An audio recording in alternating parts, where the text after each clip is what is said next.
Welcome to Fearless with Jason Whitlock. Happy Tuesday. And man, if you thought I was excited yesterday, Shemeka was in studio with me. Now, I got twice the fun.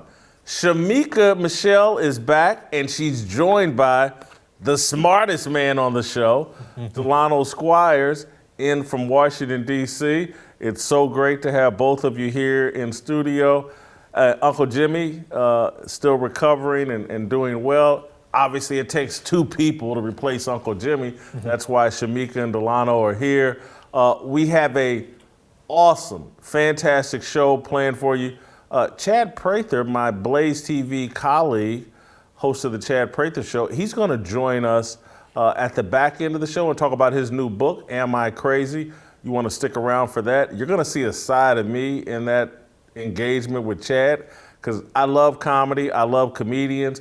I believe that comedians and ministers are actually protectors of the truth and protectors of the realm, and they're letting us down. And so you're gonna see the comedic side of me when we bring Chad Prather on. Steve Kim, my Asian brother from another mother, he's gonna join us in about 30 minutes or so. Sage Steele is off air at ESPN. We'll talk about that with Steve Kim. Delano has written a column about redefining the word sellout, or redefining who we call a sellout. We asked the question on his column, Snoop Dogg or Clarence Thomas, who's the sellout? We'll get into that, but we're gonna start by me starting a fire. You guys ready for this fire? You have fire retardant clothes on. Are you prepared for this? I'm ready for it. I'm ready. I'm ready to be a little Delano, what do you think about the boots Shemeka's wearing? She's all she's Nashville ready. Is that? Did you wear that specifically because you were in Nashville? I did. Yeah. Yeah. Nice. Yeah, very nice. All right, let me start this fire. See if I can get this blaze going. If they ever make a movie about NASCAR driver Bubba Wallace, it should be called Greased Lying. It would be the perfect follow-up to the 1977 biopic Greased Lightning, which dramatized the life and times of Wendell Scott, the first allegedly black race car driver to win a NASCAR event. According to corporate media, Bubba Wallace made history yesterday when NASCAR officials canceled the final 71 laps of a race at Talladega Superspeedway because of rain. Wallace, while sitting in his pit hoping the race would be called, became the second ambiguously black man to win the highest level of stock car racing. This momentous occasion was documented by the Associated Press, the New York Times, and ESPN as if it were the equivalent of Jackie Robinson's first at bat for the Brooklyn Dodgers in 1947. Let me quote from the Associated Press story. With a crowd gathered behind the pit, standing, chanting its support, one man told his 6-year-old son, clad in a Wallace shirt and jumping up and down along the fence, that he was witnessing history. Now, what we're all witnessing is a distortion of history. Corporate media wants us to believe Bubba Wallace is Wendell Scott and that 2021 is 1963. Let me try another movie analogy. Bubba Wallace is Marty McFly, starring in Half Black to the Future. The media believes Bubba's stock car transports him to the 1950s and 60s, where his half-black status would make him controversial and polarizing. It doesn't. And even if it did, Bubba would be shocked at what he found in that long ago era of racing. Wendell Scott was a publicity stunt. Born and raised in Danville, Virginia, Scott got his shot as a race car driver because the Danville Speedway had trouble drawing crowds. A smart promoter, recognizing the popularity boost integration gave Major League Baseball, decided he needed a black driver to increase attendance and drive media attention. Scott was an infamous bootleg whiskey driver in the area and was light-skinned enough to not spark a full-on KKK rally. Comedian Richard Pryor played the role of Scott in the movie Greased Lightning. Comedian John C. Reilly would have been a better choice.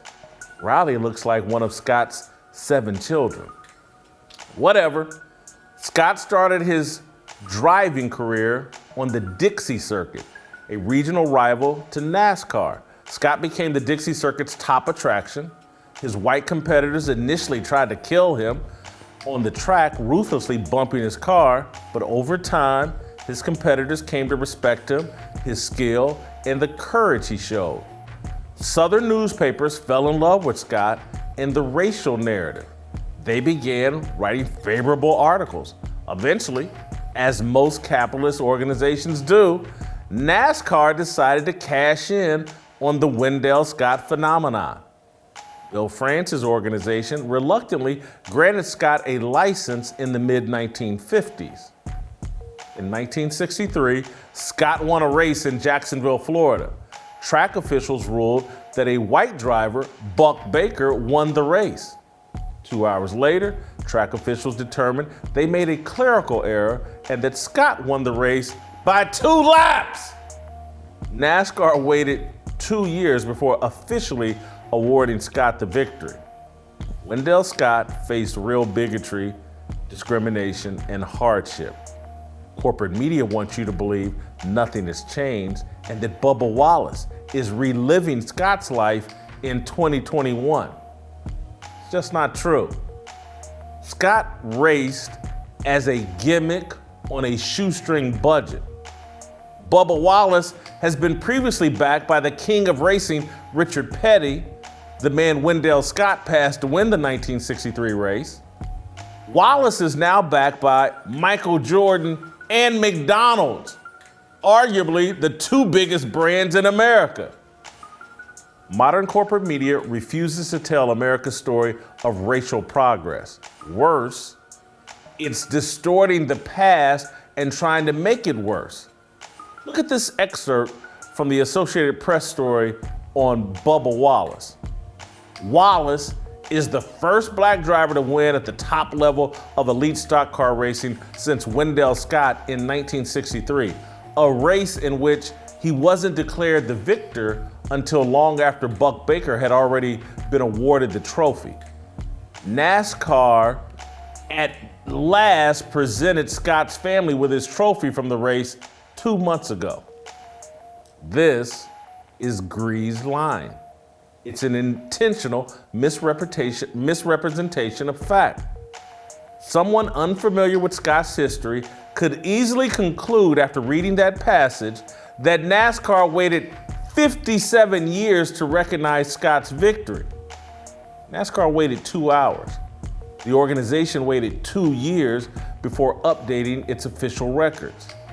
As for the trophy presentation at Scott's family, that was just another modern-day publicity stunt done to capitalize on all the meaningless George Floyd-inspired racial publicity stunts sanctioned by corporate America. Pretending America is trapped in a racist Groundhog Day is the mainstream media's #1 grift. Scott faced seething hostility on the racetrack and had a victory stolen from him. When it comes to Wallace, today's media believes that a knot on a garage door rope that Wallace never saw is the equivalent of what Scott experienced. From the Associated Press story from yesterday.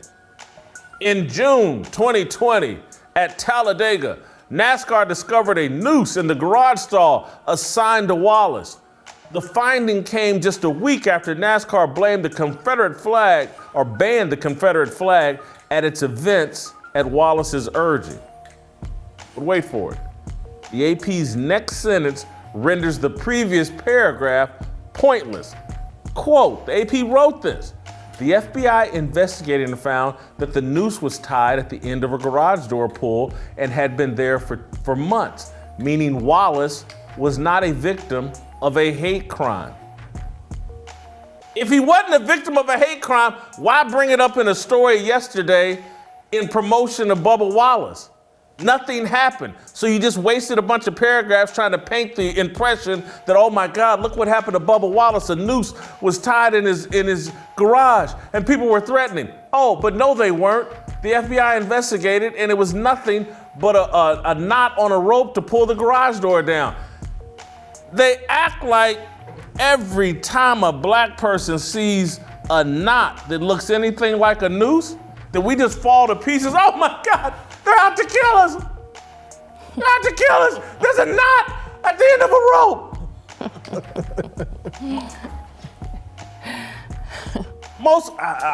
It's a joke. The New York Times canonized Wallace yesterday by arguing his wearing of t-shirts and promotion of slogans in support of George Floyd, Eric Garner, and Black Lives Matter raised Wallace from relative obscurity to national prominence. Times wrote that Wallace told them a year ago that he'd given little to no thought about his blackness until the Black Lives Matter movement became hyper popular over social media. Times, I'm quoting here, that changed in 2020 after Wallace watched the video of the killing of Ahmaud Arbery, a black man who was shot while jogging in a mostly white neighborhood in Georgia. Wallace said he was stirred to think more deeply about racial dynamics of his country and his sport and to finally speak out. It's more greased lying. Bubba Wallace, no different from the New York Times, no different from the Associated Press, no different from ESPN, saw an opportunity to profit and benefit from the death of black men killed by white men. It's a hustle. It's not much different from the hustle Wendell Scott agreed to 60 years ago when he joined the Dixie Circuit as its main ambiguously black attraction. Ow! That's my fire. The media is obsessed with convincing us we're living in the 1940s, 50s, and 60s. And they have this narrative that they're obsessed with, and they've just moved Bubba Wallace right into it. And am I right here that Bubba Wallace is just another tool to convince us that absolutely nothing has changed and our life is just like our great-granddaddy's life? For sure. And when it comes to a marketing ploy of putting a half-black person, they did that again with Obama when the communists decided we needed him as a black president. And so nothing has really changed. And for Bubba to say he wasn't thinking about it until Ahmaud Arbery, you weren't thinking about it until you realized you could actually move to the front of the line, Mr. Light Skin. And so now all of a sudden you've become this national sensation and you've won a race by default, if you ask me, because I'm not a sports person, but once I read it, I said, well, wait a minute, did he win by default? Because technically, in my opinion, had the race continued, someone else could have taken the lead. Well, it happens in NASCAR, in auto racing. Right.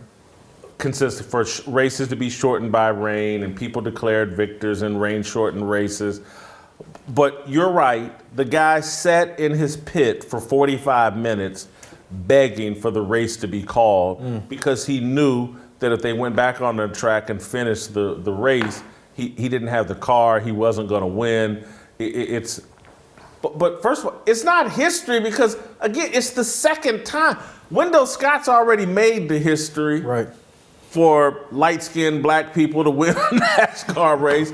I looked at the whole thing, I'm like, are we sure Wendell Scott was actually black? Are we really sure? I mean, but anyway, it's iffy. Delano. Yeah, I mean, when I first saw the picture of Wendell Scott, I thought, well, he looks a little bit like a tan Richard Petty. That was the first thing that came to my mind. To me, winning a race is significant enough, even though, to Shemeka's point, I would have preferred to see him, cross the checkered flag. But the New York Times consistently, like a lot of other advocacy media organizations, consistently beats that racial drum. Because to your point, they want to convince us that 2021 is no different than 1921. And the fact that they acknowledged that Bubba Wallace, who was little known before that, I'm sure, outside of NASCAR fans, gained prominence over an incident that they admit was a hoax, right? They admit that the rope had been there for months, so clearly no one targeted him. The FBI came and investigated. It wasn't a noose, but they still call it a noose because they know that term is loaded with a lot of historical baggage.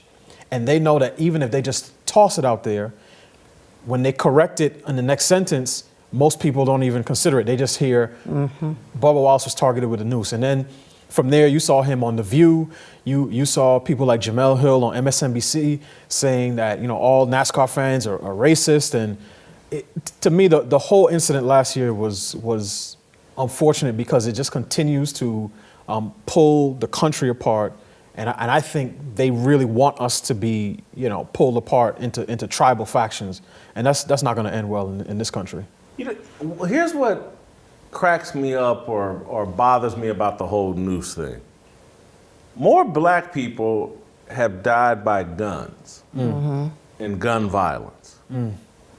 But the sight of a gun doesn't make us, oh my God, Right. a gun. Right. This reminds me of all the trauma we experienced over all these years because of gun violence. No one does that. Right. But the sight of a noose, and trust me when I say this, in America, more white people have died at the end of a noose than black people. We act like the noose was, somebody said, you know what? We need to come up with a knot for killing black people, and we're gonna call it a noose. Like it was created for this specific role of killing black people. No, it was created to hang people. Right. And it used to be, if you stole cattle, you could get hung by a noose. Right. And a lot of white people did. And any crime, the people that killed Lincoln, all hung by a noose. But it's only if we see a noose, like, whoo, oh my God, we've seen a noose. Yeah. Right. It's worse than a ghost. White people see a noose and they just like keep it moving. I don't understand why we can't. Again, the media has told us, oh my God, the noose is the worst thing in the world. And if you see one as a black person, you should be offended. And they have that power uniquely, in my opinion, over us. Right. The media can convince us of anything. Yes. And maybe I'm being wrong by reducing it strictly to us because I look at so many white Americans or just white and other people, the media has told them that COVID is waiting around every corner and it's going to jump on you and choke you and your whole family out. The data says that there's a 1%, less than 1% chance of you dying, but they got everybody convinced that COVID's just around the corner, lurking in the corner, and it's going to. So the media's ability to provoke fear within all of us is mind-blowing. And I'm just, when are we going to move, particularly those of us that are believers? Fear is just not a godly thing, but we are enamored with it and obsessed with it. Correct. God has not given us a spirit of fear, but a power, love, and a sound mind. But no one wants to live by that. And when you talk about how the media can make us, even as black people, just say, oh my God, a noose. It's the same when they talk about someone looking like a monkey or acting like a monkey. And I love to say someone's acting like an untamed gorilla, but they will automatically say, oh no, you're being racist. And no, that's not racist. And why do we feel like we own the stereotype of monkeys as black people? That was one of the things Dick Gregory really helped me out about. I went to one of his shows before he died, and he had me come on stage, and I helped to hold up a picture of a gorilla. And he was saying, why do we get so upset when someone referenced someone else as a gorilla? We think, oh, that's a black person. He said, tell me, between black and white people, who has the most hair on their body? And I'm like, ooh, and he like, tell me which one has the little lips like this. And I'm like, ooh, you're right. And he said, so why do we own that? Like, that has nothing to do with us. And I want black people to stop acting like anytime that's a reference that is for black people. But the media has made us feel like anytime someone says a monkey or a gorilla or, that's us. And why do we own that? It's like we own every negative stereotype. Yep. Like Bill Clinton was the first black president. Right. Why? Because he blew a saxophone, smoked weed, and got his up. You know, it's like I hate that, and we do that as black people, and like you said, but no one's scared of a gun. All those except for the saxophone.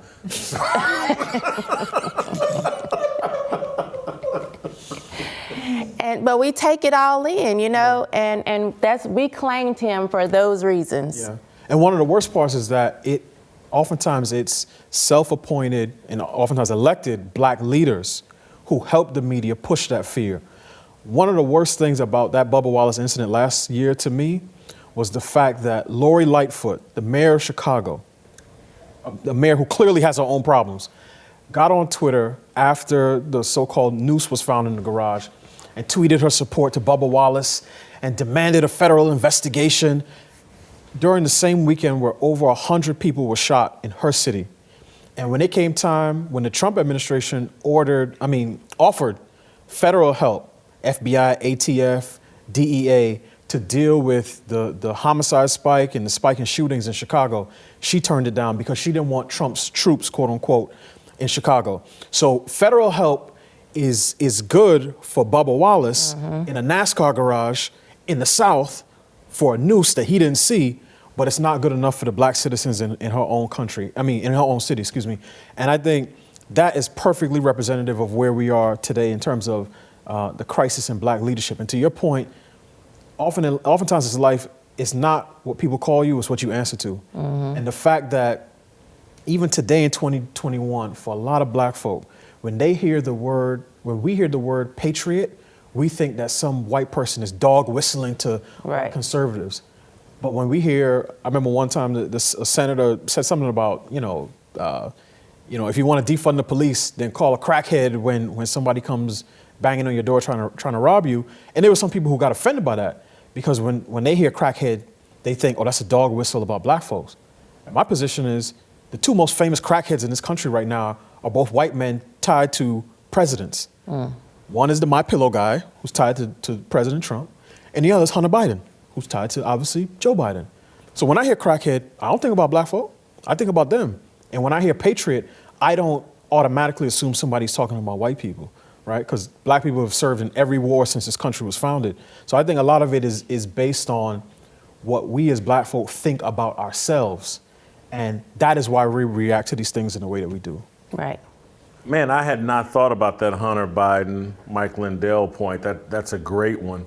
One thing I have given a lot of thought to is the things that we keep, I'm telling you, the puppet strings the media has on us are so incredible and so powerful that, because again, whatever they tell us, well, this is yours, watermelon, fried chicken, and these are all negative things. And first of all, I haven't met anybody, black, white, Asian, that doesn't like fried chicken. Right. And so I just go, somehow this watermelon, from all of my understanding, is very healthy. Certainly tastes good. It does. And so I don't even understand how these things have these negative connotations. But the other thing that they keep placing on us, and Shemeka, you dropped a bombshell first thing out of your mouth when you brought up Barack Obama, is and Colin Kaepernick and Bubba Wallace, there are all these half freaking Americans, and I have no problem with them. None, I promise you, I don't have a problem with them. But let's quit acting like they're thoroughbred black people. Right. They would have never been called the black African booty scratcher growing up. and also, I mean, when you start talking about Barack, raised by his white mama and his white grandparents, Bubba Wallace, white daddy, who's right in the trenches with him as a race car driver, Colin Kaepernick, adopted by a white family. These people were given all kinds of white so-called values, a white upbringing, but the media has them pop up, oh, they're black, and they speak for you, and anything they do, it's all this great black accomplishment. And I'm just like, I don't understand it on their end in terms of why they want to reject the white part of them, and as it relates to Barack Obama, the part that actually raised and loved him, why reject that? Because society or the media has told you that you have to. I think it's inauthentic. I think they have identity confusion issues, and that's where again, everything that's being executed by the left, particularly as it relates to black people, I always see an identity crisis at the heart of it. Yep. It's a sexual identity crisis, Lori Lightfoot, Lil Nas X, or some kind of racial identity crisis. I can't wait to see somebody that's just like two black parents, grew up in a black environment, graduated from an HBCU. I want one of them to be the face of one of these. Because there's people now, because I've been talking about this profile of it's like I'm an FBI profiler. And I got friends that call me like, anytime one of these issues come up, they go, damn, fits the profile. You don't have to be a rocket scientist to figure this out. Right. And I say that, and I just want to be clear because it sounds like I'm picking on them, but everybody knows I don't have a problem with interracial kids. I just want them to stay in their lane. Right, for sure. Oh, I was just, before you say something smart, I was just going to say, I've often said that Colin should have taken up having black fathers in the home since that's who left him. That's a wonderful point. I'll say this, I'm going to push back a little bit, right? For a couple of reasons. One is that if we take that perspective, then there are a lot of prominent figures in black history who we're going to have to reevaluate. One of them is right behind us, which is Frederick Douglass, Booker T, Du Bois. There's a lot of people who come from sort of mixed race ancestry in black history, right? That doesn't mean that... I think we all do, but go ahead. Right. But I mean direct. Yeah. One white parent, one black parent. So, but that Booker doesn't... T is mixed race? Are you sure? I believe so. We'll have to look it up. And please fact check me if I'm wrong. I'm about to. But one of the things that I think happens, right? And I do agree that a lot of this is about identity crisis and a desire to show, hey, just because I'm light-skinned, just because I'm biracial, doesn't mean I'm not down for the cause. Right. Given that, there are also, Jason, as you would call them, thoroughbreds who are completely into this nonsense. I've talked about Mark Lamont Hill before, right? I don't have anything personal against his brother, and I appreciate the fact that he's one of the few people on the left who will talk to conservatives about issues and debate them. But he's the person who says, yeah, I think men can get pregnant. Right. He went to an HBCU, fully black, in a black fraternity. So you find these types of ideas and these worldviews across the spectrum of blackness. But as I said, there are people who I do think are trying to overcompensate. For sure. And trying to tell us, no, you can trust me. I'm really down for the cause. I'm really down for the struggle. And what they end up doing is they end up playing into some of the worst aspects of what they think blackness is. And to your point, Jason, we talked about this last week, blackness has now moved from a question of ancestry and lineage to a question of political ideology. And the left is trying to tie black racial identity to every agenda that they have right now. And that's why it feels like we're constantly on this merry-go-round of, okay, what's up in blackness today? Okay, now we believe men can get pregnant. Sure, that's tied to blackness because LGBT issues are tied to blackness because they experience discrimination and marginalization just the same way black people did, in the civil rights era. And I think that's what we're starting to see play out. And when a person like Bubba Wallace does it, again, he's trying to let us know, hey, black folk, I may have never checked for y'all before, but I know what it feels like to be discriminated against, and that's why you can accept me as one of your own. And I think that's what we see playing out oftentimes. Yeah, and that's what's aggravating for me. Like, because if you didn't see it before, if you never paid attention to it before, was it actually happening to you? Right. You know, and I don't like the fact that some of them are the loudest, like Trevor Noah, who will then turn around and question me as a conservative on whether or not I'm black. And I'm thinking, first of all, Trevor, if we hold you underwater, your hair is gonna look like as if you may not fit with me, okay? And so, don't question me then, because you're this half black, half white person. Now you want to question me because of my politics on whether or not I'm black. Like I had to speak in Dallas last year, and there was a mixed race girl who heckled me saying, "Are you black? Are you black?" And I'm thinking, wait a minute, I need to get back in the oven and be baked a little bit more. How dare you question me, dark skin, natural hair, I had an afro that day, on whether or not I'm black because you disagree with my politics. So then for me, not only do they overcompensate, then they try and question me on whether I'm black because of my politics. And for me, if you burn in the sun, you do not get to question me on whether or not I'm black. Booker T. Washington's dad was a white guy. That he never knew.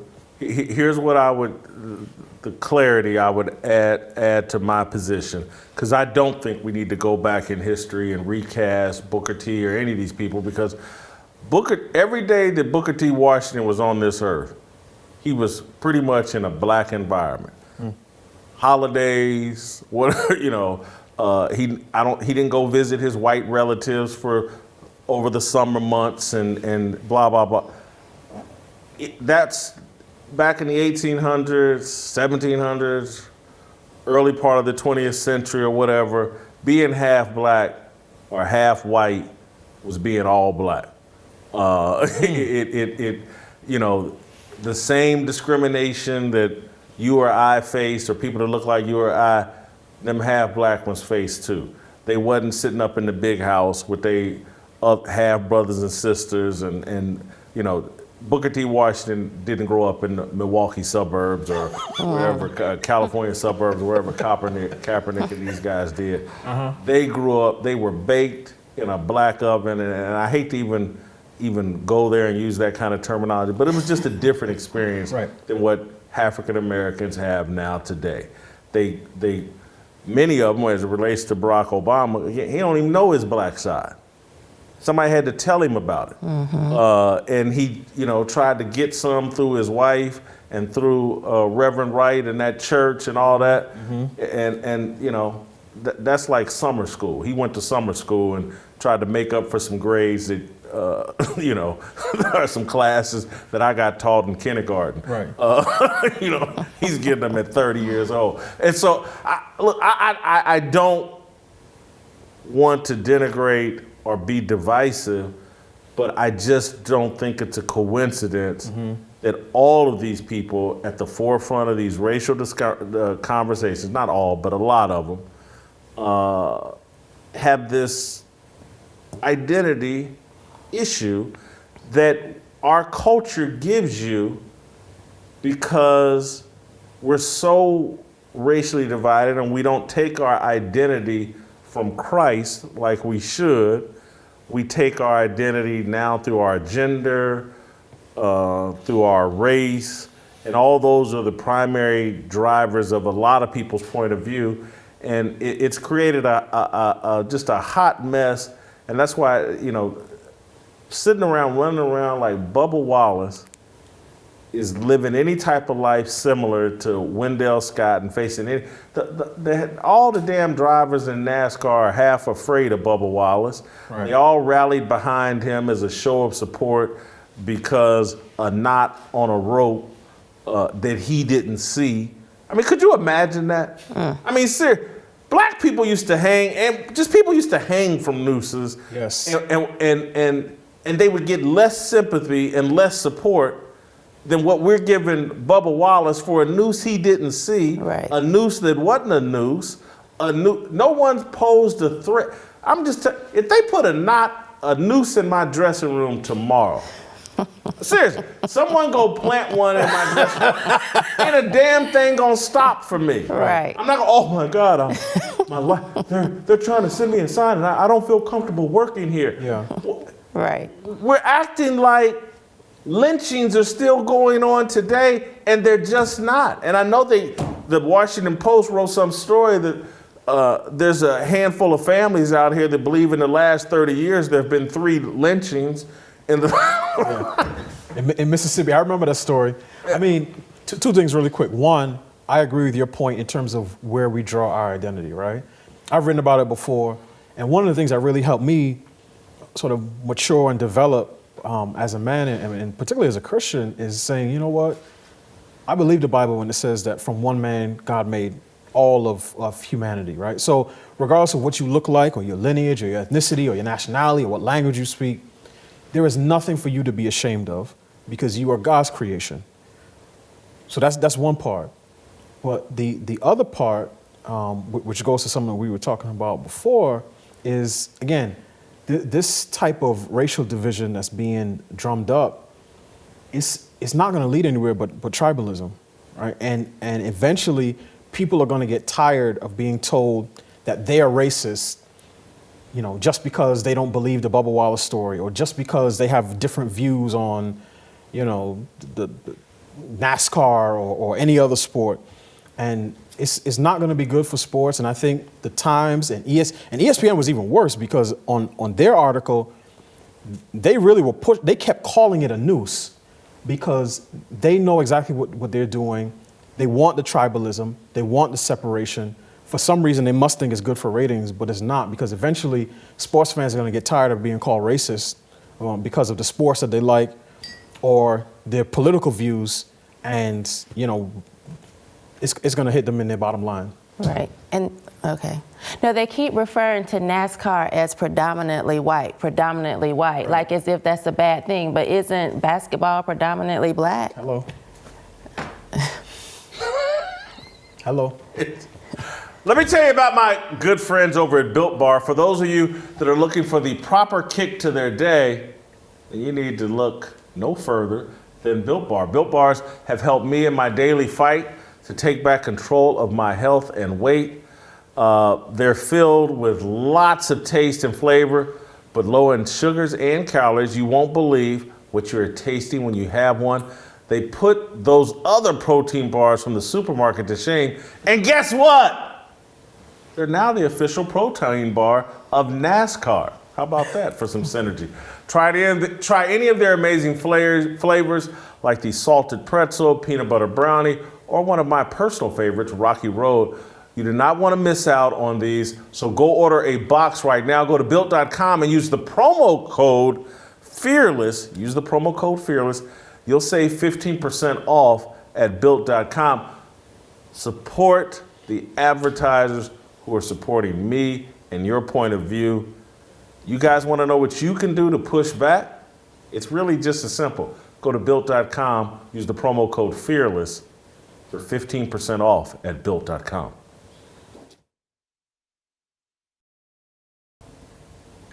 All right, welcome back. All right, Shemeka and Delano still here in studio with me. We're having a great Tuesday show. We want to roll out to Los Angeles and bring in our friend of the show, contributor for Fearless, Steve Kim, who will be here in studio later in the week. Steve, we've been talking about, Bubba Wallace and the American corporate media's effort to make us all believe that we're actually living in the 1800s and the early 1900s. I wondered if you have a take on Bubba Wallace and his historic first victory at Talladega Speedway. He's the new Wendell Scott. Yeah, I kind of analogize it to the Delta variant, because as I walk around and live my life out here in Koreatown, LA, and East LA, Montebello, when I see people out and about, no one is really afraid of the Delta variant. They've gone on with their lives. It's not a big deal. They're complying with whatever rules they have to, but I don't see a lot of people masking up and just going in and out, living their lives, going to restaurants, eating, meeting lunch, and having fun at ball games. So if it wasn't for the mainstream media, the Delta variant would not be a speck on our minds. Same thing with this story. Until you guys sent it to me, I had no idea what had happened with Bubba Wallace. To me, Bubba Wallace was a story in the summer of George Floyd with that version of the Jussie Smollett story that he kind of rode to the hilt and tried to use it to all his advantage. Congratulations to him. But if the media didn't actually make a big deal about this, and I'll be honest, I don't watch ESPN a lot except for live sports, unless you guys specifically brought it up to me and it wasn't for certain news outlets hammering it home that this was some sort of historic achievement, I wouldn't know about it. And the other question I ask is, if no one really cares that much, is it a historic achievement? It's like that old saying of if a tree falls and no one hears it, does it actually make a sound? Mm-hmm. That would really be my only take on Bubba Wallace. He brings a good point. I've been in this argument with people in recent years about, do you know the difference between a distinction and history? And it's just like, hey, this is a nice little distinction. He's the second black driver to win a NASCAR race. He didn't make any history, but the media has to convince us that everything's historic and it's part of the hype machine. It's part of an overall hype. My God, tune in tonight. Bubba Wallace may make history. Tune in tonight. LeBron James may catch Michael Jordan tonight. It could be history, and it's like, it worked for Tiger Woods and golf, but now they're trying to apply it to everything in other sports, and it just falls flat here because it's a distinction of very little relevance. It's not really history. Right. And it's like, we've seen it. We've gone through the Tiger Woods experience. Bubba Wallace just don't strike us the same way. At all. Yeah, and I think, I mean, part of it is that Tiger Woods is one of the all-time greats.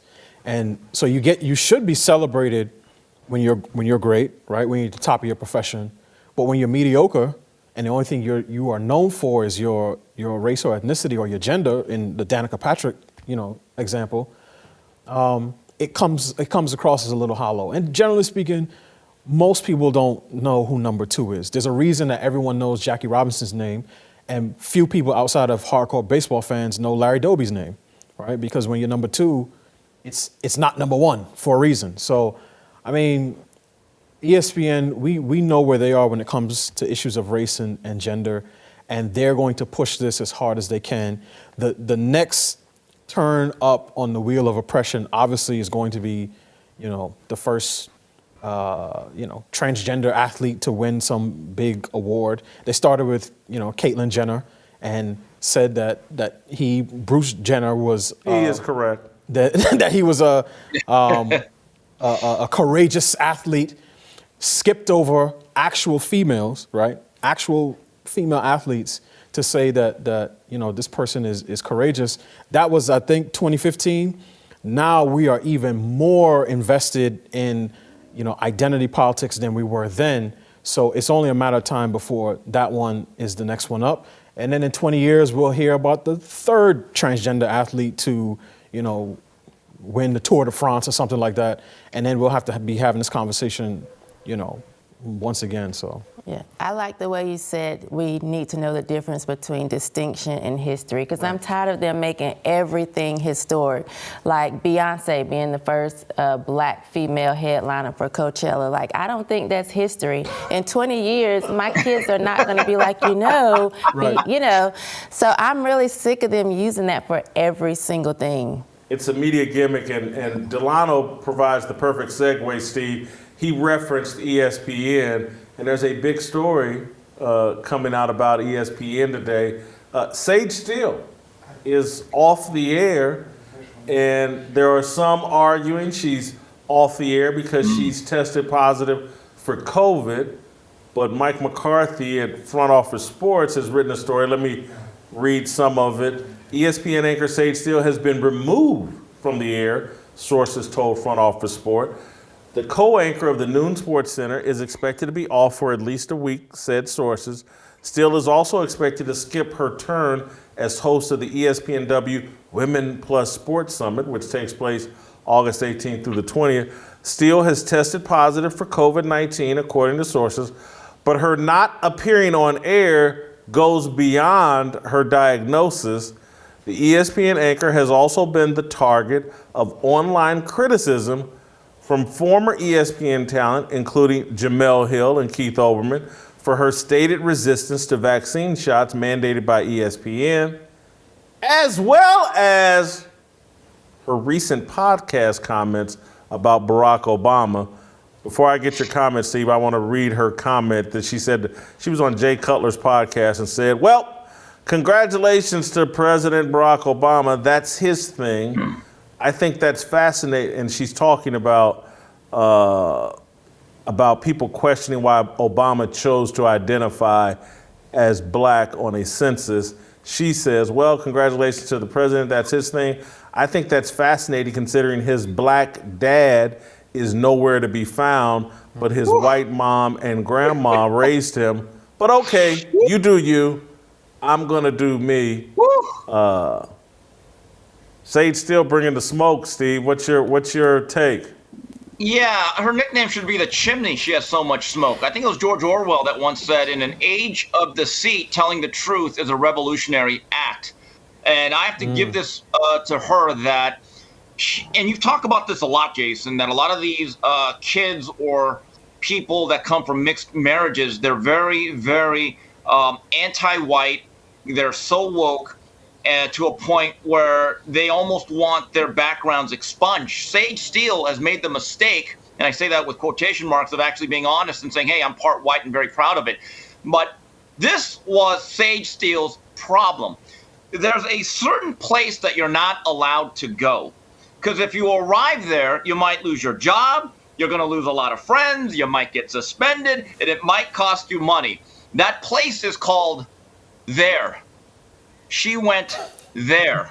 And once you arrive there, you're going to find out there are some consequences of being there. So keep this in mind. So when you're on the free speech freeway and you see there in 2 miles, you better be very careful if you want to pull off.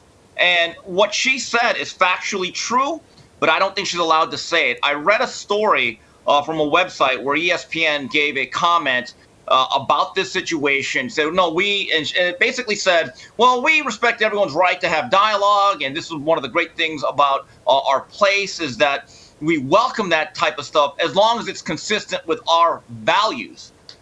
My question is, does our values really mean our views? And Jason, I've told you this before, I watch a lot of the Black Manosphere, certain channels I believe are very bright guys, are intelligent, and they have a certain viewpoint. They have said this about Obama. They've pointed this out. They've done an hour video talking about this whole dynamic. The difference is they are not working at corporate legacy media where certain things, even if they are true, are not part of the approved messaging. I'm going to wait. I'm going to hold my tongue and see if you guys, Shemeka, I'm going to let you go up to bat here first. Your take on the way ESPN's handling Sage Steele and her comments on Barack Obama. I mean, I definitely agree. It's just not they're not accepting of what she's saying. It was actually true. And I was talking to Delano before, and I said, ooh, I may have to rethink my position on the light skin speaking out so much, because this time I agreed, So I think that that's right. When you're working, though, for someone who doesn't want to push that narrative and you go against it, you're going to get in trouble for it. And I think that's unfortunate. I think it's unfair. But I definitely think that's why they're giving her so much flack about it, is because it just doesn't, it's not what they wanted to hear. And I would also like to point out, though, I appreciate the picture you all just put up of her and that she looked like a woman, because I get sick of females being in predominantly male jobs or male roles and feeling like they have to dress like men. So I thought she looked really pretty and sexy in that picture, and I appreciate that, because Kamala is always... What women are you talking about on TV? They all got their legs out. They all. I must miss it, or maybe I'm focused too much on Kamala, because she always looks like a man. She never. Oh, Kamala. Yeah. Oh, Kamala. And so, Called her Kamala. I was like, I'm sorry. because the last time I called her Kamala, I got in trouble. So I'm like, well, is it Kamala, Kamala, you know? Yeah. I mean, I think I don't. I think a couple things. One, I could easily see Sage Steele going the Will Cain route because ESPN seems to make life very difficult for anyone who is not fully on the left. I heard the comments, they weren't remotely controversial to me. I understand exactly what she's saying. The left can't say that we want more dialogue, more conversations about race, and then get upset when people hold views that go against the dominant narrative. Again, I have no problem with anyone who wants to celebrate all aspects of their identity, their ethnic heritage, because in many respects, it is disrespectful. If you have one white parent and one black parent, and the black parent didn't help raise you, to act as if the white side of you doesn't exist. Right. And even though, President Obama was elected in 2008, prior to that point, there were a lot of black folk, particularly on the black left, who were openly questioning his blackness. Right. Now, I think you made this point, Jason. He was able to say, look, I'm married to Michelle from the South Side, right? I went to Jeremiah Wright's church, and in that way, he was able to show up his, racial bona fides. But I think in many respects, we are going to have to question as a country, and particularly as black folk, do we want the one drop rule to still apply? No. This is 2021. No. It's one of them things that I keep saying. It's like anything that white racists came up with, we adopt and like, we're going to make it ours. Oh, they call us we're going to take ownership of the N-word. It's ours now. And only we can use it, and we love it. And oh my God, only we can say it. And the one drop rule. Racists came up with that. Oh my God, we just adopted that and took it on as ours. Black people, black people love fried chicken. Oh, then now anything a white racist comes up with, we hop on it, jump on it, claim it as our own.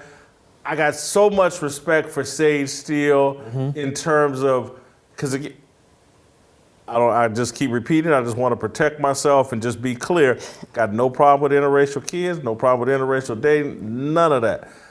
I just wish they would all get in a real place like Sage Steele and be respectful of the fact, particularly if you got two parents that both participated in your life. Why would you abandon the white or black side of your We gave Tiger Woods a lot of flack because he said he's Combination. He wanted to be respectful of his mama and what she brought to the table, his daddy, who was a bit mixed race.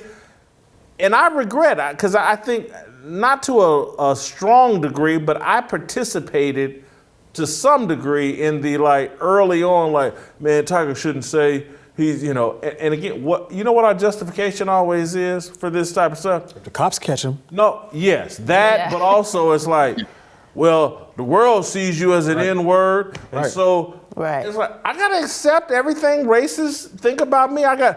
They get to define who I am. Steve, I'm gonna let you hop back in here. You have any further? Yeah, go ahead. Yeah, to expound upon what Delano said, the greatest irony is that for the first time, maybe Sage Steele is thought of as the black sheep. And the other part of that story I thought was interesting is that she was forced, along with every other ESPN employee that works up there, to get the vaccine, to be on air, to be in employment, and to actually get assignments. And then she tested positive for COVID. This is another message that they try to push on you at Disney. When I was still there last year, when it began, I remember the case where there was that pitcher for the Tampa Bay Devil Rays at that point. I think his name was Blake Snell. And he got caught on this video saying, oh, man, this is about my safety. They're making me go out there, and we're not going to get our full pay because we're not as playing many games.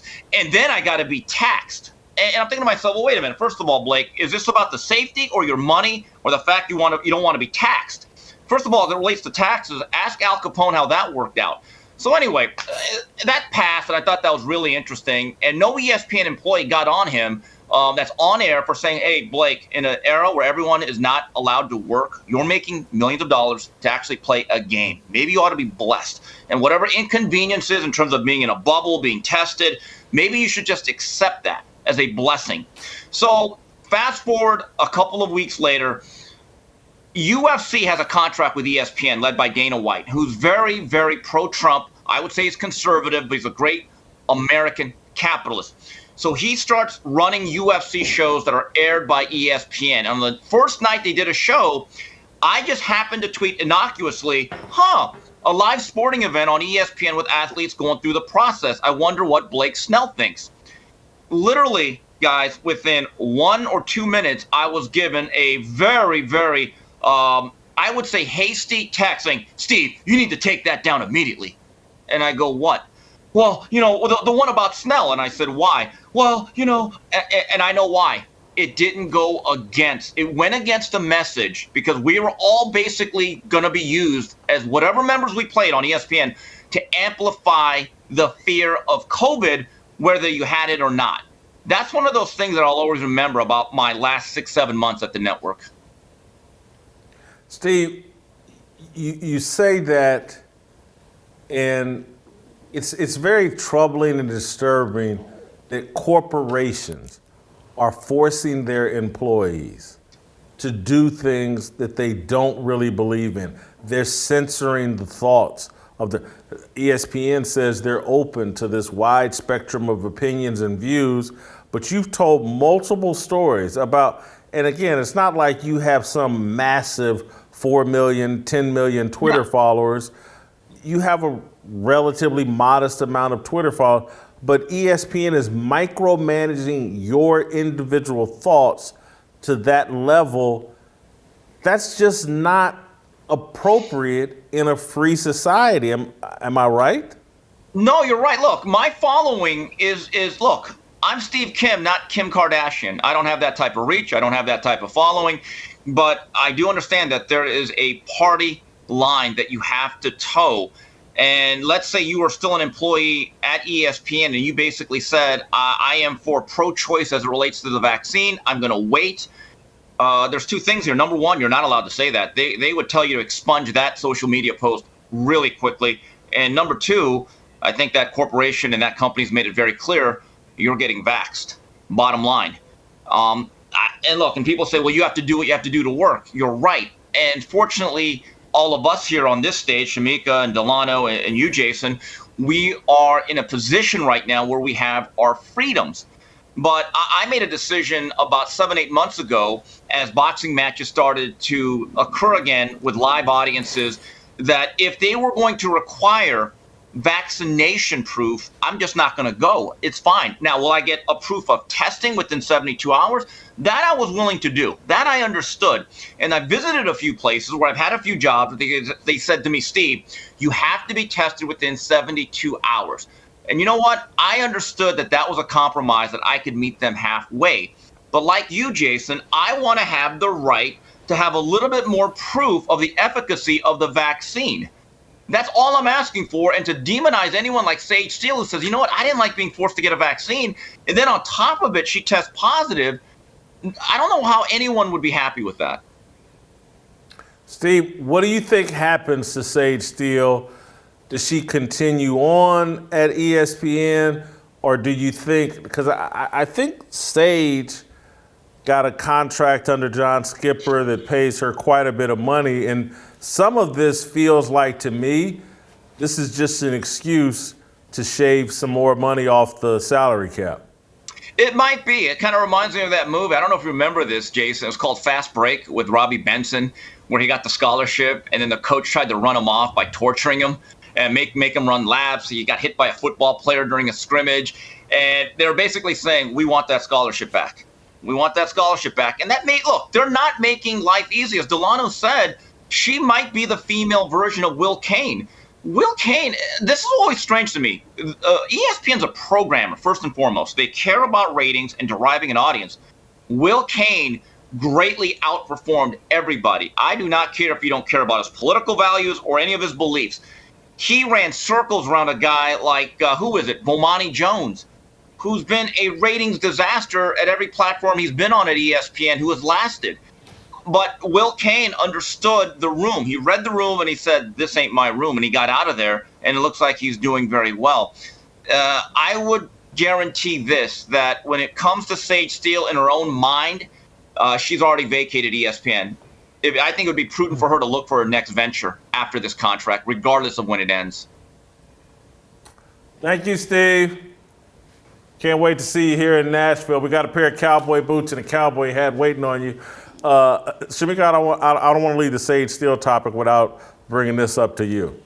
They mentioned in this Front Office Sports article that Jemele Hill's been critical of Sage Steele. I think I've read stories previously where Elle Duncan has gone after Sage Steele. I don't want to reduce it down to just black women, but black women and just women in general, and not that men are any more supportive. I don't know. Do you read anything in the fact that there is no female support base for Sage Steele? I would say it's kind of common. You know, I think if she was ugly, like, you know, Lori Lightfoot, or mannish, like Lori Lightfoot, that there would be more women rallying around her to support her. You know, I think as women, sometimes you tend to want to see the cute person go down, because then maybe that leaves a spot for you. I don't think Jemele Hill stands a chance of, you know, taking that, because she's kind of leaning on the mannish side as well. But I think that's what we do, you know, and I don't think people will rally around her because they want to see her go down. Obviously, a lot of it has to do with her politics. She doesn't think the right thing, and so they want to bring her down. And you know what, this whole, because I'm not, it's like I don't want to see someone fail or root against someone because they think the wrong thing, but there's all this energy directed towards me and you guys or whatever for not thinking the right thing from the other side. And to me, it always feels like us speaking some uncomfortable truths, us talking the way black people actually talk amongst themselves off camera. Mm-hmm. I think the hatred of us, or the public vitriol, is just like, man, y'all exposing the fraudulence of my arguments. Right. And that's why I got to bring you down. Yeah, and I think, and we talk about this all the time on the show, politics has been elevated to almost a religious status in this country. And that's why it doesn't matter if it's race, if it's sex, or gender identity. If you are a person who checks one of those marginalized boxes, but you don't say what the left wants you to say, they have no problem cutting you down. Even, and I brought up, you know, Caitlyn Jenner before, when he was saying he's going to run for governor of California, people didn't say, oh yes, let's get behind it because we may have our first transgender governor. They were like, no, this person has the wrong politics. Right. And they had no problem, you know, cutting him down to size and you know, moving him out the way. I think it's the same. We see it all the time on race, obviously, when it comes to black conservatives.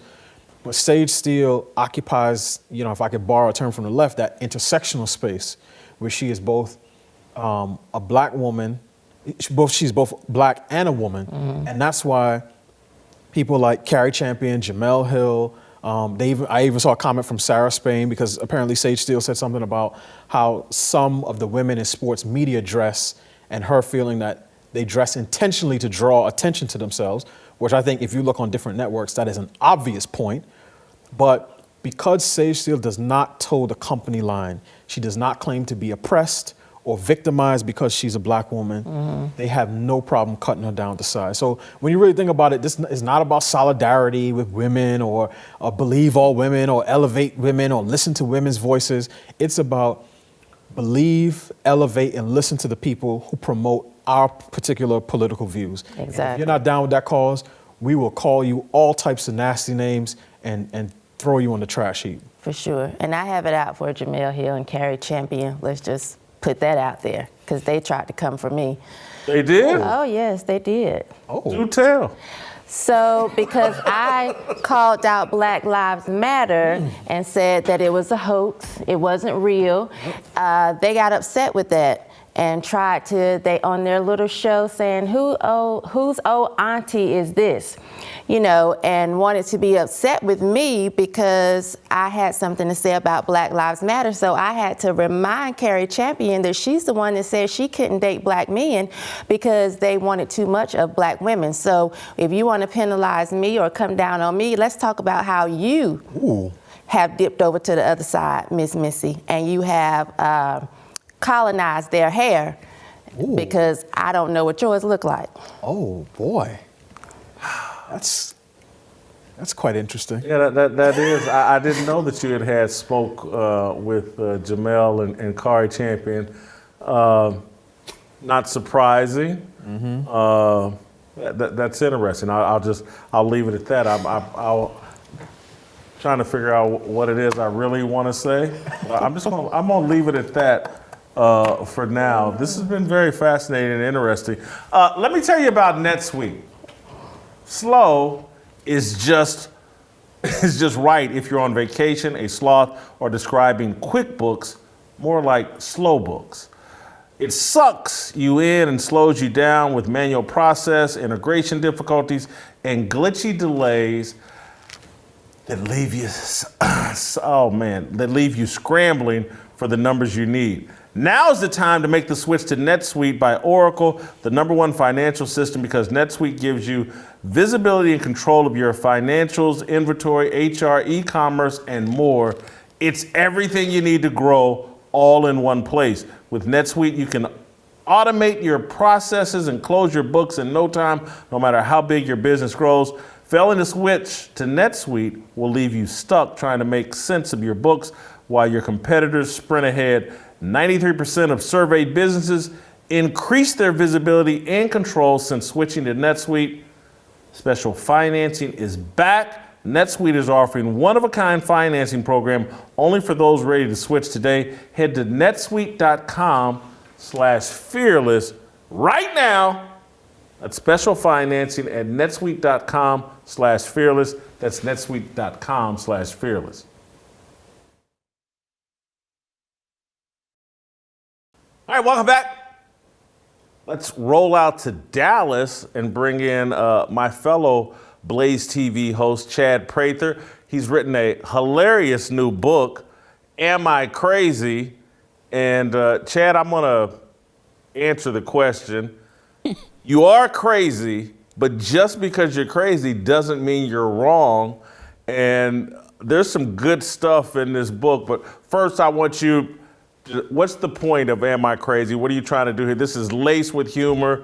You're trying to use humor to make a point, but tell us a little bit about your book, and then I got some specific questions. You bet. Thank you for having me on, Jason. It's good to see you, man. And, I had this idea a couple of years ago. I said, obviously, the world is spiraling downward in a level of insanity that I don't know that history's ever known. And we've given it a label, this ideology. We call it wokeness. And so I wanted to write something that, as the cover says, an unapologetic patriot takes on the insanity of today's woke world. And it really has been normalized, this insanity. So either I'm crazy or the entire world is crazy.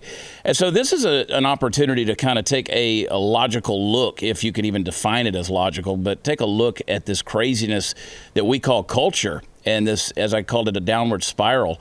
And try to make some sense out of it. I've always tried to take common sense, or at least what I consider to be common sense, wrap it in a little bit of humor, make it an easier pill to swallow. And I think we were able to accomplish that in the pages of this book. It's a good toilet read, I can tell you that. I mean, the chapters are short, they're insightful, they're witty. You might even read 2 chapters. It depends on what you had for dinner the night before. It's a series of essays, and you're right. It's easy to digest, and it's humorous. Do you mind me saying that I'm gonna say a lot of inappropriate shit during this interview, Chad? I just want to tell you that. I tend to bring that out of people, Jason. Yeah, some of your excerpts take me there, and I'm about to reveal a couple. But am I wrong, Shemeka? I'm sitting here looking at Chad, and I just want to say, just a good old boy, never meaning no harm. Yeah. I love it. Dukes of Hazzard. I'm sure he looks at me and thinks of Training Day. I tell a lot of people I was the star of the movie Training Day, Denzel Washington. Yeah, I can see it. Did you dress? You see these cowboy boots Shemeka has on? Did you dress up just because Chad was coming on? Is that why you put the cowboy boots on? I did, although I wasn't sure if he liked chocolate. Well, there's a lot of fun, as Jason said, a lot of inappropriate things I could say, but those boots look good on you. Trust me, let's just leave it at that. You talk about the woke world, people get, what I say, they get make a slip of the lip and get hung by the tongue, right? You wind up tying a knot with your tongue you can't untie with your teeth. So I'm just going to leave it right there. Those boots look good on you. And chocolate is a fantastic flavor. And listen, Chad, don't hold back here, because I'm telling you, the stuff I'm about to say will be far more inappropriate than anything you say. I want to start here. You have an essay about Colin Kaepernick, and I'm going to quote directly from your book, a dude fro who got famous not for being a good football player, but for having the bravery to rise from his millionaire status in his upper middle class upbringing and rain down righteous verbal fire on the men and women of America's police forces by referring to them as racist pigs. And this really hits home for me. Obviously, I'm a sports guy, but also I'm someone that just finds this absolute lunacy that the guy could be abandoned by his natural parents, a white woman and an alleged black man, although there's no proof of who the dad was, right, but be adopted by a middle-class suburban white family and basically saved by this middle-class white family. And that's the guy that has concluded that America is irredeemably racist.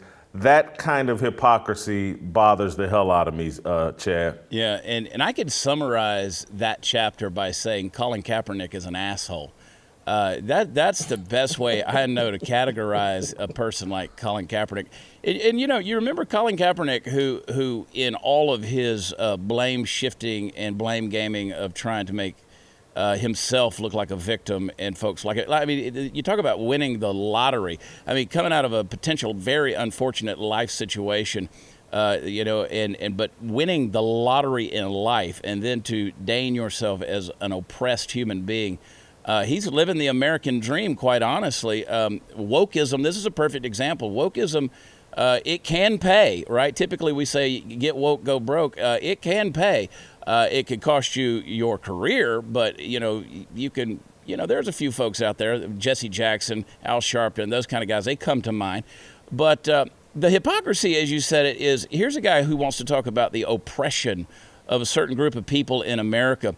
And then he releases through Nike a pair of tennis shoes that are well above $100 a pair. And, I don't know who is coming out clamoring for these shoes, but I got a feeling it's not the folks in the inner city that are running to the Nike stores to get a pair of these.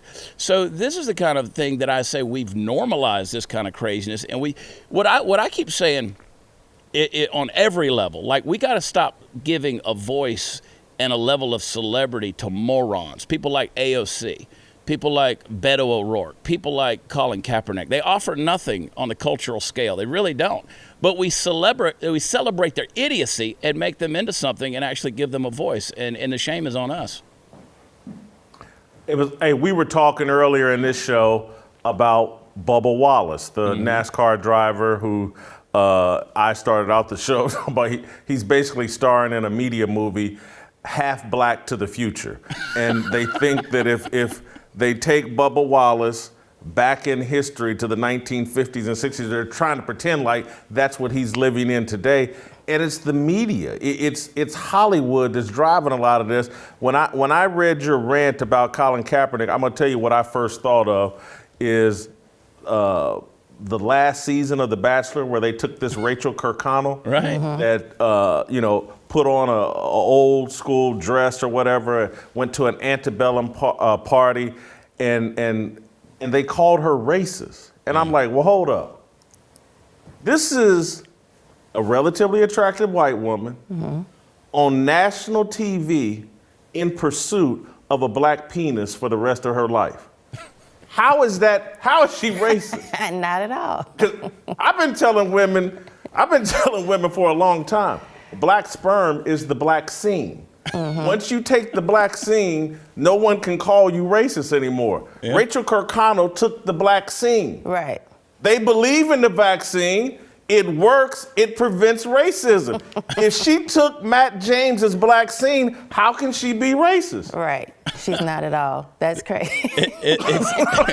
I mean, listen, she was willing to allow him to go south of the Mason-Dixon line, right?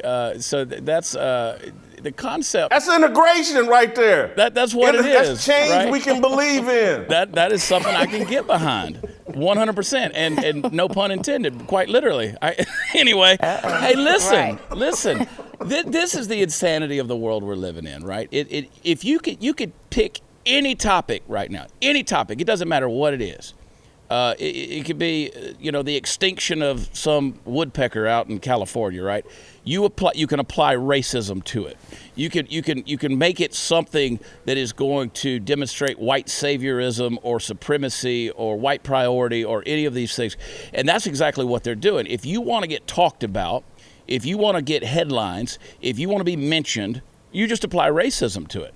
That's the world we're living in. And unfortunately, the word racism and the concept of it has become, to use a phrase, white noise. Nobody's paying attention to it anymore. I tell my audiences all the time, I'm like, look, if you're a white person in America and you have conservative values or leanings, they're going to call you a racist. So just go ahead and just take the name, right? Because when they call you that, that's their way of labeling you so they can put you in a box, put you on the shelf, and they don't have to deal with you anymore. To give you a label categorizes you. And, of course, being a racist, being a Nazi, being a supremacist, being a xenophobe, a homophobe, you on down the list, it's insane. That's just not the real world we live in. But the media and television and all of these, that's what they want you to believe. The Colin Kaepernicks of the world, the Bubba Wallaces of the world, hey, congratulations, he won a race. And Michael Jordan, who is part owner of his race team, said he's never been so proud of someone in his life. Give me a damn break. The guy drives a car. Bubba Wallace is another picture of privilege, if I can be so bold, in terms of his family, his upbringing, his opportunities that are there. To claim oppression is absolute asinine. Well, as I said, he's backed by Michael Jordan and McDonald's. Yeah. I don't know if there's two bigger brands in America than Michael Jordan and McDonald's. Shemeka, I'm a little bit surprised. I need you to go here with me on Rachel Kirkconnell and Matt James, because I'm not done with this topic and this hypocrisy of the whole Bachelor deal. Here's my issue with Matt James, who I think is suspect. This man sat on national TV and they let them drag this woman who he apparently loves or claims to love or whatever. I just can't relate to this era of men, Right. and particularly black men, because any man that any of my friends, if they had found a picture of their girlfriend in one of them summer dresses looking like an antebellum, whatever, they would have got on the phone and said, hey, baby girl, put that dress on, don't put no panties on, and come over here, and we're gonna play Buck in the Big House. Okay, right. Right. If you don't know, I'm gonna teach you how to play Buck in the Big House. I'm gonna be a runaway slave running all through these panties, all through all of this.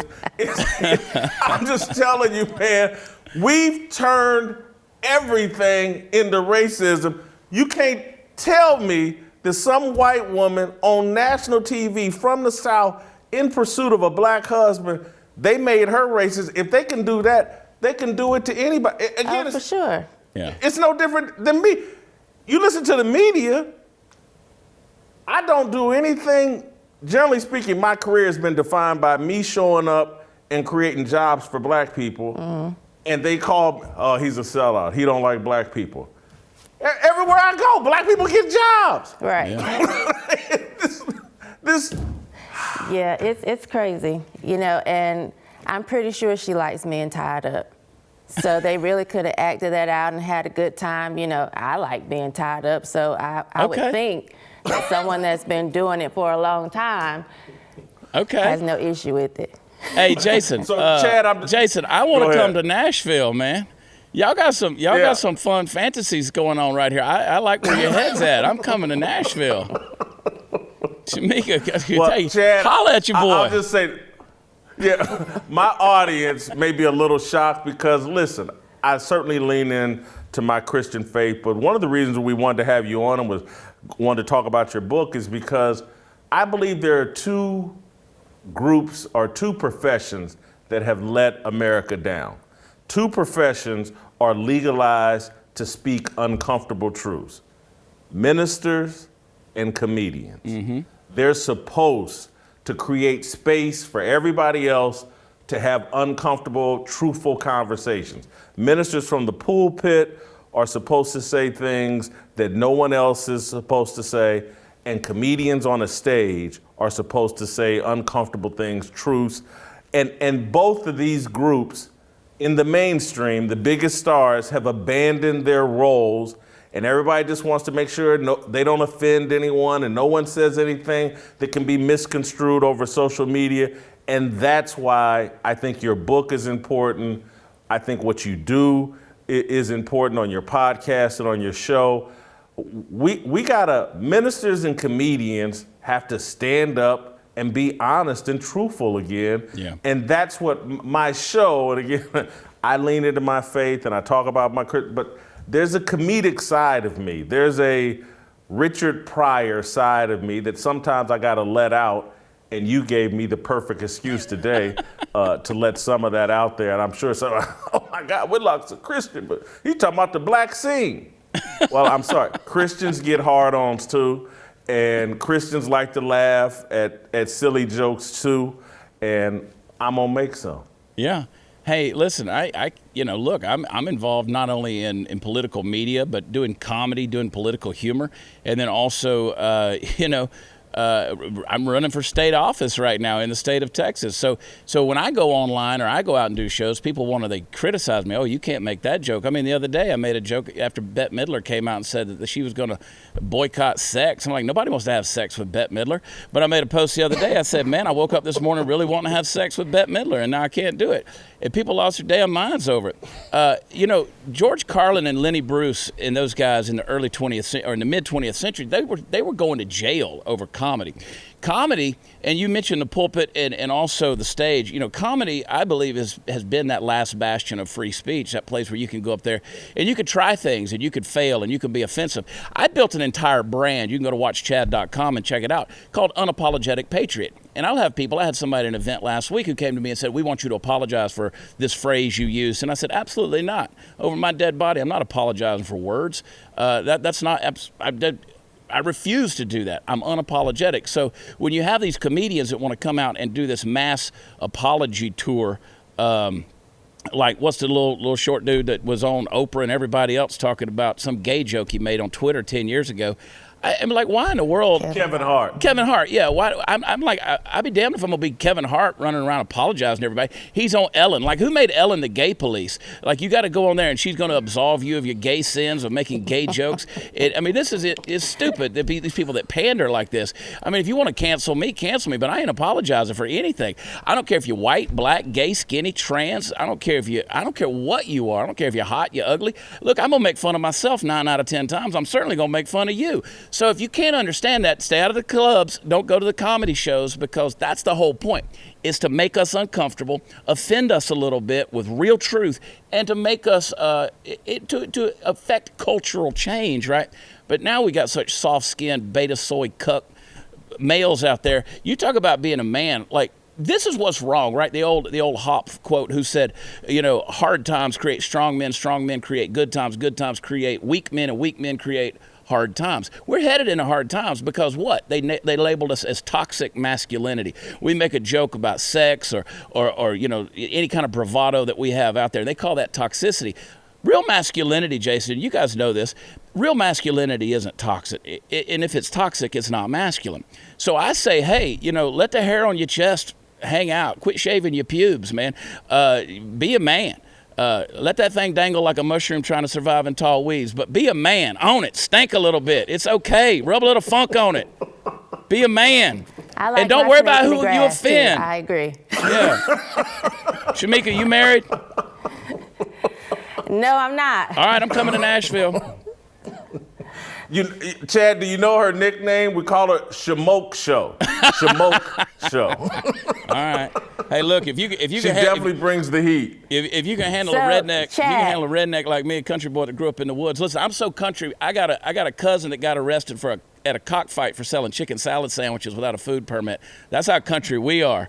I'm telling you, I'll let you mull that one around a little bit. The chicken. Well, you talked about growing pubic hair. You know that's good for exfoliating the skin. Right, So, exactly. You got to rub it I'm all all over yourself. for it. It's like a loofah. Pubic hair is like Yeah. a loofah. So do you know if God is black or white, Chad? Is Let God? me tell you, black man, white man arguing over what color God is. White man says, I know for sure God is white. Black man said, oh, you crazy? God is black. I know for sure he's black. White man said, look, it's right in the word. God is white. Black man says, not in the word. What do you mean? White man said, listen, God said, I am that I am. That's how you know he's white. If he was black, he would have said, I is that I is. Hey, that's proof text right there. You take it to the bank. That's the best You know, exegesis oh, I've ever wow. heard of the Bible. Shemeka, you may have just gotten us in trouble.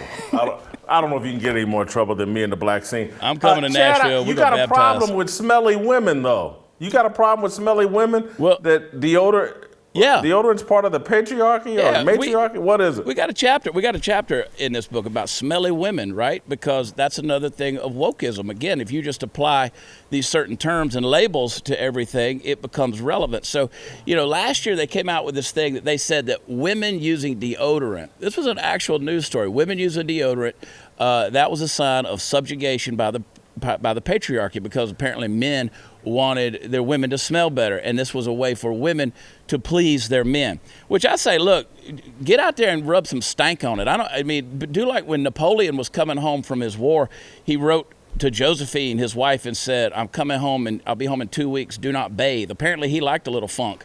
So I say don't brush your teeth, don't wipe your ass, don't do any of this stuff. Just let the loose end drag, man. Don't shave your legs, don't do anything. Let's get in some wild, freaky jungle stuff, but that's okay. You do you. At the end of the day, I'll hold my nose and wade into it. So you'll go through the bush. You'll fight through the bush to wade in the water. That's right. All You seen right. Indiana Jones, hadn't you? Come in there with a machete and a whip. All right, you know what? I'm I think never I'm coming gonna on stop Jason this. Whitlock show ever again, I can tell you. Yeah, I think y'all brought out the bad side of me. Tomorrow, I can't wait to get back to Pastor Bobby Harrington and Pastor Anthony Walker if they'll have anything to do with me. There you We've go. made a bunch of inappropriate jokes here. Chad, thank you so much for the time. Everyone go out and get his book, Am I Crazy? Yes, he's crazy, but wokeism and this little social justice warrior culture we built is far crazier, and it's driving people like Chad and myself crazy. Absolutely. I Thank love you. both of you guys. All right, go to youtube.com/Jason Whitlock. Hit that subscribe, like button. Stick with me. Don't abandon me because I showed you that Richard Pryor side of myself. I'm still the same old guy. I just like to laugh at dumb stuff. And I like to crack jokes. All right, we'll be back with more. I just want, I wanna be, I just want, I wanna be, I just want, I wanna be, I just want.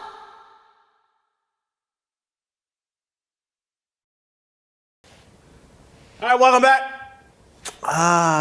A long, extended version of Fearless with Jason Whitlock today. A lot of good content, a lot of good conversations. Delano has written a column today about redefining the way we use the word sellout. We asked a question in the headline, who's the sellout, Snoop Dogg or Clarence Thomas, Justice Clarence Thomas? I think the answer is very easy, but first, Delano, tell us what you wrote about today and what you were trying to accomplish with your piece. Sure. As I mentioned in the piece in the beginning, like a lot of people, I'm part of a text chat with some of my close friends, and one of them, in the context of talking about some of the work that I'm doing, asked the question, well, what is a sellout? Because it's something that I think a lot of black conservatives hear all the time, that if you're black and you're conservative or you're right of center, that you're a sellout or coon or Tom. I'm sure we've all gotten those replies to things that we've written with the little memes of raccoons dancing across the stage. So it prompted us to have a fairly short discussion, and my position was simple. People who knowingly push, promote, encourage, or defend self-destructive ideas, values, beliefs, or behaviors for monetary gain. I think in many respects, people tend to see someone like Justice Clarence Thomas as a sellout. But if you actually read, his opinions and you understand his, judicial philosophy, you'd see that his ideas, his worldview is rooted in the belief that black people can do things, right? That we have agency, that we have self-determination.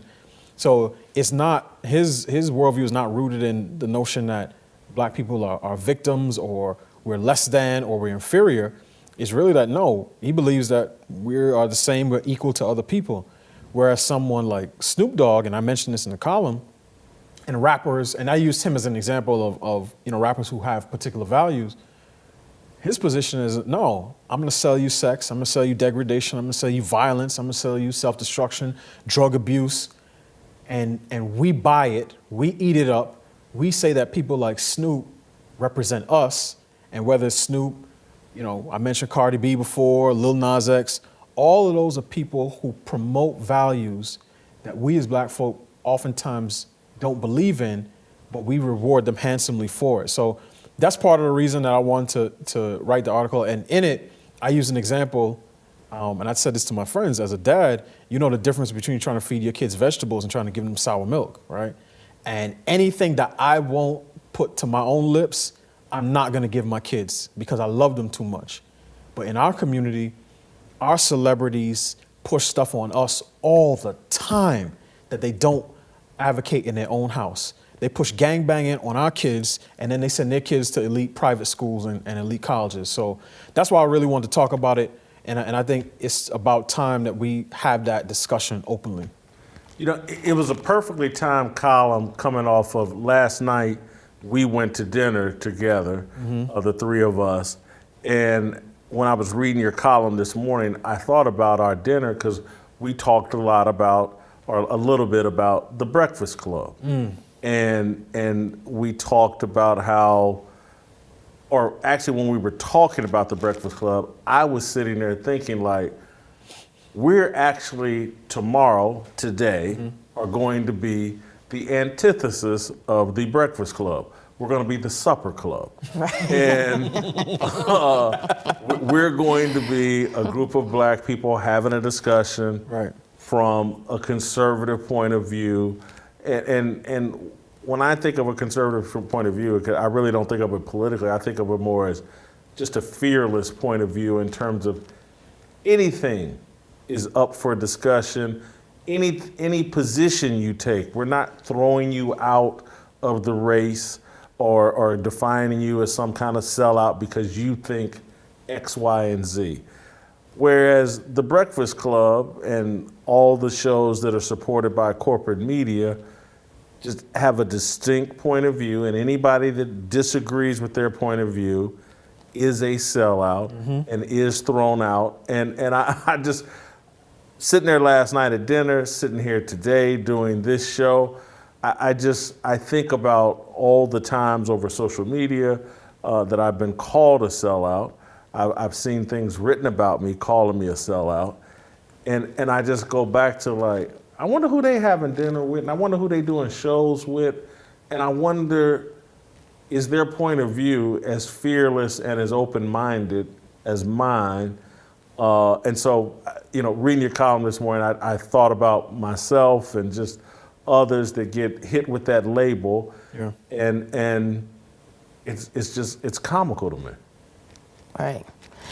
Before, I just want to say, it's the capital SOS, I'm fresh and double OP, DOWGY, DOWG, you see? So I just had to get that out because, I was a Snoop Dogg fan. I'm sorry, Snoop, I got, But you're right, they do push that on our kids. And we talk about Clarence Thomas, we look down on people like Condoleezza Rice or, because of the politics. But these are the people that are actually standing for what's good for us. Right. I think maybe sometime we spoke about Dr. Ben Carson. Like, he did amazing things, yet anytime someone mentions him, it's always with disdain. Right. They're always talking down about Ben Carson. If it's a black person, right. you know, as if he's a coon or he's a sellout. And I'm thinking, look at all the amazing things that he's done, but we'll push Snoop Dogg, we'll push Ghetto Boys, you know, because our mind is playing tricks on us. And that's what we like, you know, and so I have to agree with that. We do need to redefine what it actually means. I just had to get that out. Whew. And even the term, and I mentioned this in the article, right? The term Uncle Tom. That term comes, that slur comes, you know, from, you know, a novel from Harriet Beecher Stowe, you know, Uncle Tom's Cabin. And Uncle Tom is used to describe, and I'd say that, you know, a sellout on hyperbolic steroids, right? So the worst type of sellout, a person who's willing to sell out, you know, black folks to the white, you know, conservative establishment. But in the book, Uncle Tom was the character who refused to give away the location of 2 runaway slaves, right? And he went to his death rather than do that.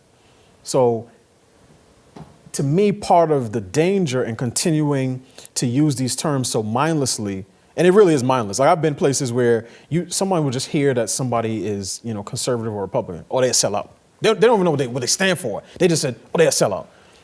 But part of the problem is that when you use these terms so mindlessly, our minds become dull, and we, you know, forget how to distinguish worldviews. We forget how to evaluate logical arguments. And all of our, you know, positions are based on emotions and not on actually thinking, because the people who walk around, you know, every day talking about black history is so important, they don't even know the history of the terms that they're using because they're using them incorrectly. Right. Now, what they want to say is they want to call you Sambo. Right. Sambo was the character who, you know, was trying to track down the 2 runaways. But I think this column, I think, piggybacks on the one I wrote a couple weeks ago in terms of the 7 things that black folk need to do, you know, as it relates to politics, to detach ourselves from the notion that black identity is rooted in democratic politics and leftist politics. And one of those things is to not reflexively refer to one another as these terms without thinking what we mean. The irony is that a couple weeks ago, the whole, you know, Nicki Minaj vaccine controversy, Nicki Minaj called Joy Reid, I think she's called her Auntie Thomasina. Right? And again, I try not to use those terms because I think people should be able to think what they want without being, you know, denigrated racially. But it was ironic to see some of the folks on the left, one of them being Jamel Hill, saying, I think black people should be able to disagree about issues without calling each other Uncle Tom. And I said, oh, really? Right. Where y'all, you know, the other 6 days of the week when people do this to black conservatives without even thinking about it, and the black left cheers and they say, yeah, yes, queen, and they go all in it. But when one of their own gets called an Uncle Tom or Auntie Thomasina, then they find religion. And I think that is one of the biggest problems in black political discourse today. I'm wondering if it can be fixed or solved. And I'm unsure because the facts are so overwhelming in terms of, like, there's one side of the argument, and this as it relates to politics, what conservatives get accused of is like saying, you know what? I know you want to get up this hill, and I know you got more of a headwind than perhaps others. But here's how you should get up the hill. And so it's like, here's how you can pull yourself up by your bootstraps. And someone's trying to give you the information you need to get up that hill, move you and your family ahead. That group is dismissed as, well, they're racist and they don't see the headwind and they don't want to do anything about the headwind. The other group tells you, or the side on the left, like, man, there's a headwind. And the only way to stop that headwind is to stop them racist white people over there. But meanwhile, let me tell you how to party and socialize and hang with me. And we get so caught up in the fact that, like, well, if I got to choose between a white Republican or a white Democrat, the white Democrat likes to party with me and he'll do drugs and invite me to parties, and I can have sex with his daughter and he won't care. Right. And so we choose them based on that, as opposed to like, well, this person's trying to give me the information I need so that I can be independent and self-reliant, take care of myself, have sex with women who look like me. That's their preference. Right. And same preference my mama has. Mine too. Same preference my daddy had. Same preference just everybody, my brother, his wife, my sister, her husband. They got the exact same preference as the racist alleged white people. Right. It's just like, hey man, don't do whatever you want, but just don't sleep with my daughter. Right. They don't think no different than I'm just that was like me and my father's biggest beef. Why is this white girl calling our house? That was our beef. And so this is what I just try to tell my family, friends, or whatever. It's like, I'm not gonna demonize that guy for thinking the exact same way That I do. as me and others, and I say that in full hypocrisy. Full admitted hypocrisy. But we just keep, they like us, so I'm gonna go with this group rather than that group is trying to actually tell me, here's how the game's played, here's how you can play it. Yeah. Take care of yourself, because I'm busy over here taking care of myself, Yeah. and I don't want to be your babysitter. These people want to be your babysitter. Right. Yeah. And I think that's why you see everything that the left touches always ends up pushing helplessness and victimhood on black folks, right? Even something like the things that have to do with, with COVID. Sometimes you hear the president talking, and it really feels as if they think like they're our father. I'm just like, I got a daddy already. I'm not looking to a politician or elected official to be telling me, well, you really can't do anything unless I help you. And that's the part of their position that it irks me the most. When they bring on people like Robin DiAngelo or Tim Wise or Jane Elliott, all these other, white anti-racist activists, and they say, well, white people, we need to change ourselves so that black people could do X. And I'm just like, who are you people? You know what I mean? Like, who cares what you think? My position in my family is much more important to the ultimate trajectory of my kids than what you think about them. Exactly. And that's why it's so crazy, because to me it's clear as day. On the conservative side, little c conservative, because again, this is not about electoral politics. Most of what we talk about is not really about politics. Right. On the conservative side, conservatives believe in self-determination, hard work, merit, and when you work hard, you do those things, you practice the right values, ultimately your life will improve and you'll move up. On the left side, on the progressive, or really the regressive side, it's about victimhood, it's about claiming oppression.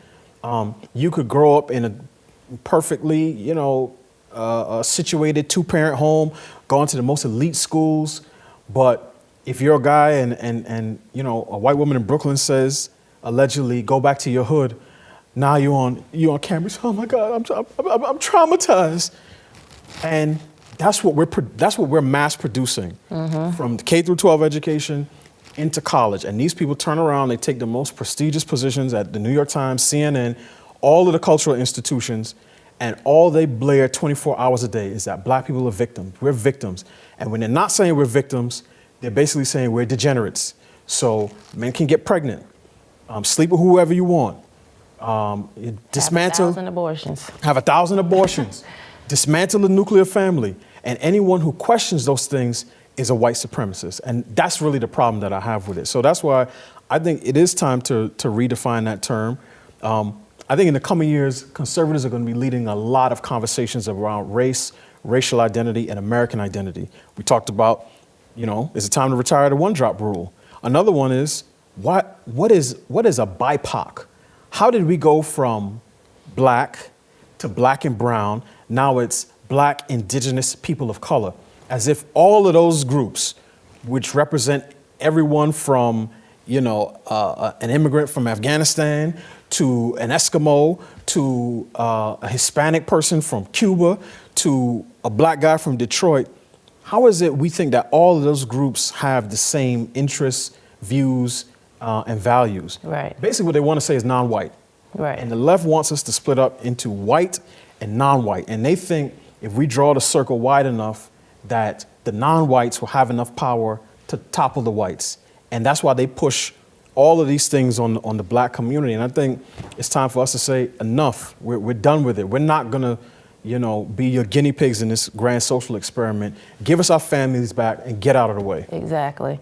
And do not think that brown is the new black, because me being raised here and my ancestors being here is different from someone floating over here on the inner tube. We're not the same. I'm going to say this about your point, Delano. I want to, and we'll wrap it up here, is this belief that non-whites are going to take over America or take over the world, and whites, blah, blah. It's a myth. It's a booby trap. It's a game, and I'm not saying that at the end of the day, what they really think is all the non-whites who believe white people are Jesus Yes. will take control of America and the world. And so what they want are docile black people, docile brown people, docile Asian people that will put all their belief in white people. And so even though it's like Nancy Pelosi or whatever, like her kids are going to be, or grandkids or whatever are going to be the minority, but they're still going to be in control and the power. Right. And so if you go look down, and it's why they've opened our borders and want everybody from South America to come up here, because if you look for the most part in those countries, they got the BIPOCs, but white people, the whitest people, are actually in control of those countries. There's a bunch of dark people down there, but the people actually running things look just like Nancy Pelosi. Right. And they all get to identify as BIPOC or whatever it is. They're people of color like everybody else, but they're really white. And so it's just like that's why we're so threatening, is because it's like, no, man, I don't want you to be my Jesus. I don't want you to be my provider. Exactly. I want to provide for myself. That's what I like about America. That's what my daddy liked about America. And I don't want you to have rulership over me. Right. And again, there's a whole group of us on the left of variety of colors that see the white man, and if he just feels sorry enough for me, he's gonna put an extra biscuit on my table. Yes. And, Yes. And I'm gonna be so happy because I'll get the extra buttered biscuit. Yes. And though people like Jason, he won't get that buttered biscuit from Mr. White folks, because he hasn't been obedient to Mr. White folks. Right. And they hate it. And that's why I don't like the Black Lives Matter with the white people taking over and feeling like they need to wear Black Lives Matter and put Black Lives Matter signs in their yard, because I'm saying, you think your voice carries more weight than mine? I know that my life matters. I don't need you to speak for me. Right. And that's what I don't like about the people on the left, because they feel like they need to speak for me. Yes. Whereas conservatives will give me the mic, let me speak for myself. So we've gone long today, and this is going to be it. And I think the show may actually be a little bit out of order today. We're going to end here. And I hope you enjoyed the segment before here with Chad Prather. That was going to be the ending of our show, but we're going to end actually here. And this is one of my favorite shows. You guys did a great job. It was good having you guys here in Nashville.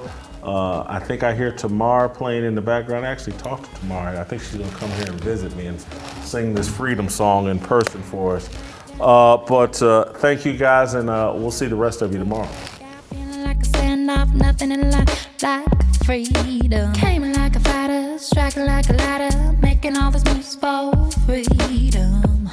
I want freedom. No negotiation, my sister, no relation. We all just wanna have freedom. Sitting on a corner, never been alone. I'm breaking my back. for freedom. Blessed, we are living, get back, we are receiving, all deceiving, we all wanna be free. We want freedom. I just want, I wanna be, I just want, I wanna be, I just want, I wanna be, I just